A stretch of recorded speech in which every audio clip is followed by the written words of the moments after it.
You can be the complete version of yourself and not try to act like someone who isn't you. Feel safe to express yourself without fear that someone will leave or abandon you or be afraid of who you really are. They love your character and not your position at work or church, because you won't always be at work or church. This brings me to my next point, signal 3. Are you friends with this person, or can you become great friends without being in a relationship?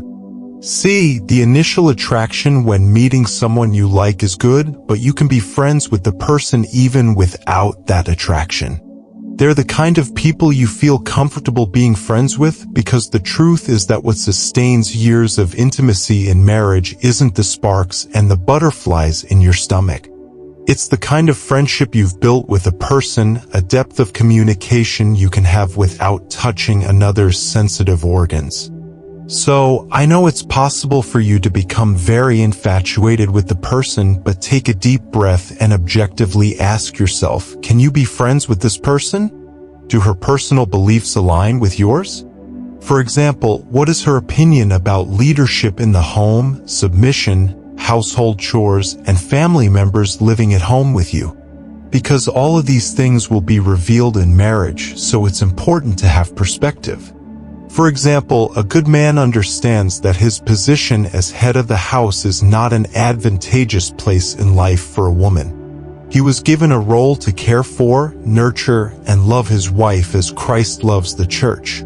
Despite his superiority over the church, we never hear Christ mention his position as a way of asserting his authority over the church. Every time we hear of his superiority, it shows how he extended his security to his church. A God-fearing man understands that leadership is sacrifice. I remember one of my friends who cried to me about how her fiancé constantly told her that she had to honor and respect him because he was her leader. Only he could determine what would happen in her future depending on how willing she was to cooperate. And if she wanted to play, he was ready to play with her. What a shallow level of understanding from a man who claims to know and love God. Knowing God and being led as God is not easy, and it is not something that can and should be given here just by lip service. It must be seen in actions as well. Therefore, he understands this, and the woman understands that despite being a businesswoman at work at home, she submits to her husband's leadership. She is subjecting her life and that of her unborn child to her husband. Sign 4. You feel wanted, or if a person feels like you're seeking attention, it's a warning sign. You must be very important to a person. They must see you as something very important. You should be so important to those who, despite their busy schedules, make an effort to intentionally communicate with you, talk to you, and joke with you. You're not the last person to know about something you're celebrating with them. You feel needed, valued, and appreciated. You don't feel insignificant, you feel honored and respected. You don't feel disrespected around them, on the contrary, its strengths are highlighted. Now, like I said, you can't build a certainty that someone is of God just based on our feelings of attraction and butterflies in our stomachs. It's an important part, a very important part.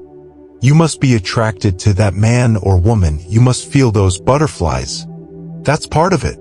So, just to be clear, the fact that you have butterflies in your stomach for someone without the other points does not mean that a person is of God. If so, it's a big warning sign. However, you must have these butterfly feelings for someone who is of God. This is important. I must also emphasize the place of the ability to learn. A person must be able to learn, whether male or female. There was a story about a girl in a relationship with a guy. It felt like she was giving everything without getting anything back. She gave money for gifts and gave her time whenever the guy needed her, but he didn't reciprocate. It seemed like she was in a relationship with herself. She was always mentally exhausted thinking about what she was doing wrong, if she was thinking too much, or if she was being too demanding. It was exhausting. She wasn't being too demanding, nor was the guy mean. He just wasn't the right guy because no matter how many times they talked about it, the guy didn't seem to improve or do better simply because he believed that as a man he should only spend his time and money on someone he was married to, what is not true. Sign 5, the last and most important sign, is the sign of God's confirmation. See, there is nothing like being able to hear from God on a matter. Therefore, before you enter into a relationship, you must know that God is speaking to you. God can speak to you through the Word and inner testimony, dreams and visions. And remember, God won't just speak once about something as critical as choosing a partner. He will give you confirmations to assure your heart that you are not making a mistake. In fact, you may even have people who have spiritual mentors or pastors who have also received confirmations from God on the subject. Don't rush into a relationship without first seeing God.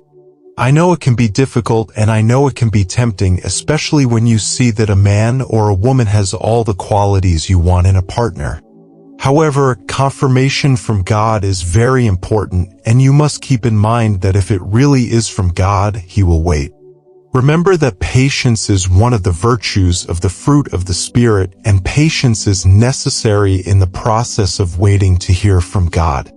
If you're in a rush to get into a relationship, it could be a sign that you're acting out of fear rather than faith.